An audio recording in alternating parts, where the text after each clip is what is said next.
Bismillahirrahmanirrahim. Assalamualaikum warahmatullahi wabarakatuh dan salam sejahtera. Saya ucapkan kepada semua adik-adik di SMK Kota Kemuning. Baik, nama diberi Nur Farah Syakila binti Samsul Kamal, merupakan alumni di SMK Kota Kemuning pada tahun 2007. Saya start sekolah di SMK Kota Kemuning pada tahun 2003 masa tu saya form 1 lah. Dan PMR pun di SMK Kota Kemuning 2005 dan 2007 saya habis sekolah. Jadi sebelum saya bercerita lebih lanjut tentang diri saya, latar belakang pendidikan dan sebagainya, saya ingin mengucapkan ribuan terima kasih lah kepada unit bimbingan dan kaunseling, terutamanya kepada Ketua Kaunselor Cikgu Zatul Ifa binti Jamaluddin kerana memberi saya ruang dan peluang lah untuk berkongsi dengan adik-adik sempena Minggu Kerjaya yang diadakan. Baik, sebelum tu saya akan ceritakan dahululah latar belakang pendidikan saya.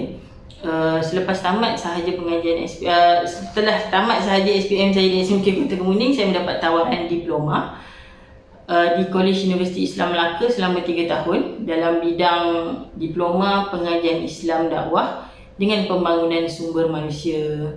Habis sahaja 3 tahun, saya mendapat peluang untuk mengikuti sijil eksekutif halal dengan tajaan lah masa tu, tajaan daripada Misdak selama setahun. Jadi dalam masa 5 bulan sebelum saya nak habis, saya pula tiba-tiba dapat tawaran di Universiti Malaysia Sarawak dalam bidang ijazah sarjana muda sains kepujian dengan pembangunan sumber manusia. Jadi nak tak nak saya kena habiskan dulu sijil eksekutif halal saya, sebab kita dah tanda tangan kan, dah agreement apa semua, yuran dah dibayar, enom pun dah dibayar. Jadi nak tak nak kena habiskan. Jadi alhamdulillah habis tu saya terus terbang ke Bumi Kenyalang selama 3 tahun. Habis sahaja 3 tahun, 2015 saya dianugerahkan ijazah sarjana muda sains kepujian pembangunan sumber manusia lah. Kemudian saya balik ke Semenanjung. Masa tu saya dapat tawaran jadi guru ganti di SMK Kota Kemuning tercinta lah. Selama 2 tahun lebih juga, macam-macam subjek saya ajar. PM yang saya tak ajar, saya rasa bahasa Cina, bahasa Tamil dengan saya rasa itu juga yang saya tak ajar, yang lain semua saya ajar. Kemudian selepas dalam masa saya sedang mengikuti pengajian master tu, dalam masa sama saya sedang menjadi guru ganti tu, saya mendapat tawaran sebenarnya untuk mengikuti pengajian peringkat master di Universiti Malaysia Sarawak, tapi kampus di Kuala Lumpur lah. So saya pun ambil. Alhamdulillah, sepatutnya master tu 2 tahun. Rezeki saya mungkin saya habiskan 1.5 tahun.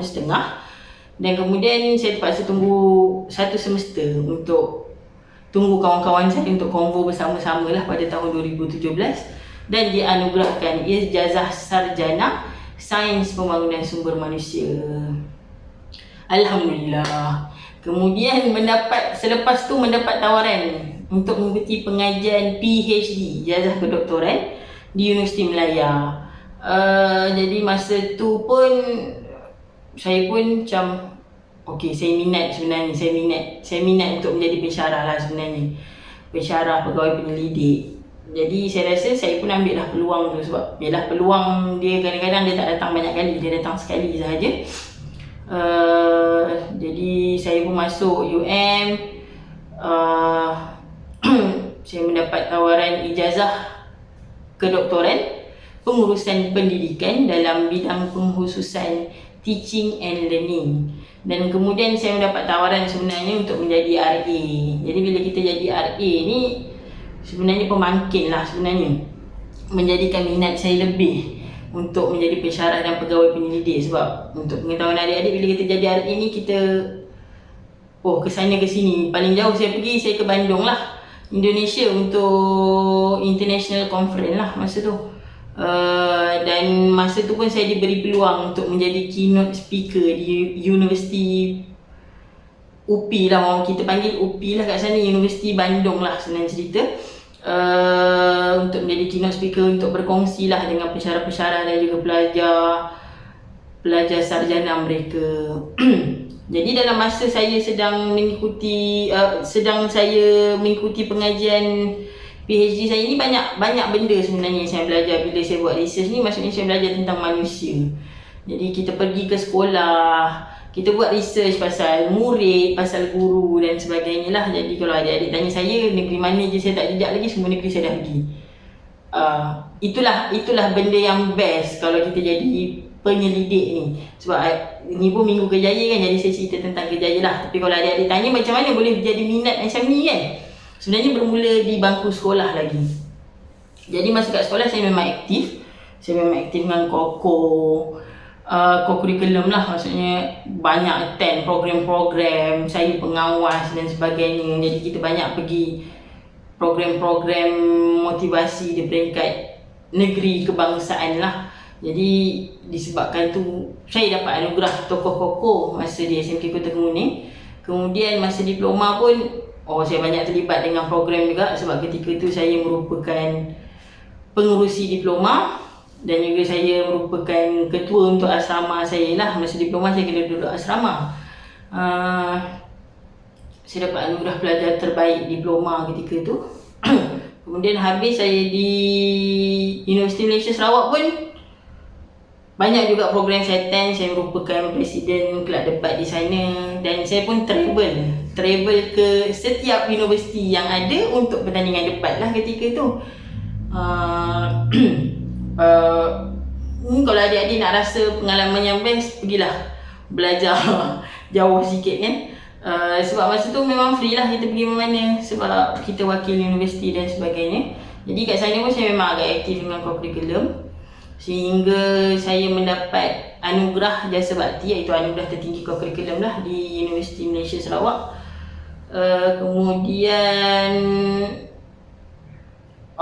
pencapaian besar saya lah di UNIMAS sebenarnya apabila saya berjaya membuat program Malaysia Book of Records untuk Pesta Pantun lah. Masa tu kita orang buat penyertaan paling ramai. Jadi dekat situ pun sebenarnya saya banyak belajar sebenarnya tentang pengurusan